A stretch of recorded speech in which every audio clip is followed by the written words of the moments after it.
Today we're tackling a myth we hear very often. A myth about heat.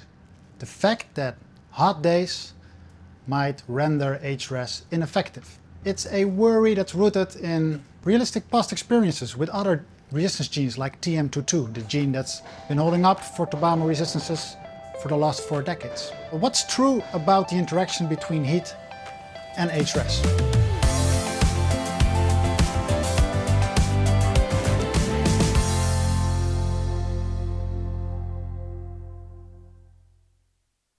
So Sergio, when we first introduced HREZ in the warmer climates, you went there, I think in Sicily a couple of years ago.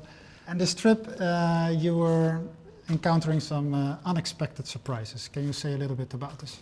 In winter trials, everything looked perfect, even under high pressure conditions, high virus pressure conditions. But in summer, we saw that our genes inactivate if the temperatures are constantly high. And that is what's happening at Sicily in the trials. Very, very high temperatures, combined with excessively high pressure of the virus. And under those circumstances, you have fruits that show a phenomenon called excessive hypersensitivity. They start firing the hypersensitive response, leading to cell death and massively, so that the fruit doesn't look very good. It's not sellable, basically. So it's really important to study the interaction between our genetics, the environment, and maybe additional genetics in order to circumvent these issues in the future? Yeah, exactly. We know that it's a combination of this hypersensitive response-based resistance and a really high disease pressure. These excessively hot conditions in Sicily with high disease pressure, yeah, we learned a great deal from that. And we started a new research line to study the interaction between our genetics of HREZ and high disease pressure under constant heat conditions.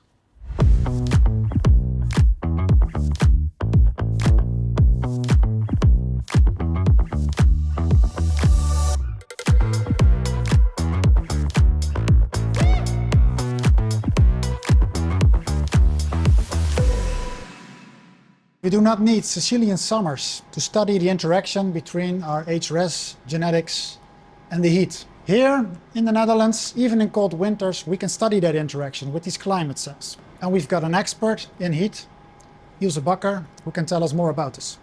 Ilse. Hello. Hi. Can you say something about how we here mimic the conditions that growers face, for instance in Sicily or other heat regions? Yeah, we simulate the field conditions using our highly controlled growth chambers. And in this way we mimic the conditions that the growers face. So in this way we can understand our resistance under their conditions. And why is this even a thing? Why would we bother study the interaction between HREZ and heat? Yeah, because some proteins struggle to activate the downstream signaling under heat conditions. So you need to understand that before resistance, a whole process is happening. And for some proteins, indeed, heat affects these processes. So high temperatures, heat, can actually inactivate HREZ even, right? That's resistance genes are influenced in that sense by the heat. Is this interaction permanent? It's definitely not permanent because there's a continuous production of resistance protein, and also resistance proteins are produced during the night, and these have not faced any kind of heat that might initiate downstream signaling. So it is reversible and temporarily.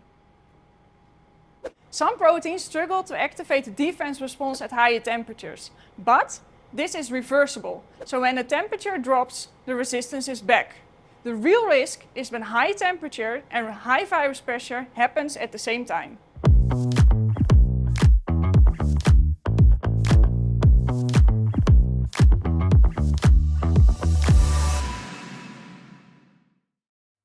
Under normal conditions, HREZ keeps Tobamo V in check. Just a few virus particles easily contained. On a very hot day, HREZ resistance can temporarily shut down. The virus begins to build up, slowly but not dangerously. As night falls and temperatures drop again, HREZ reactivates. It reduces the viral load and restores the balance. But when heat persists, day and night, in extreme heat for a full week, the virus multiplies rapidly. The plant becomes saturated with Tobamo V. Then, as temperatures cool finally down, after 1 week of extreme heat that persisted during the night, HREZ switches back on. but it's too late.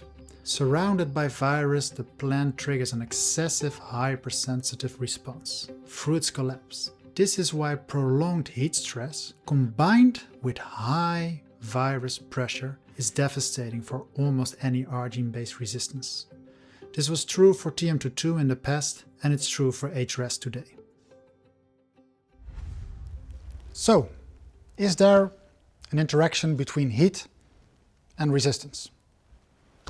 Absolutely. That's true for almost any R-gene.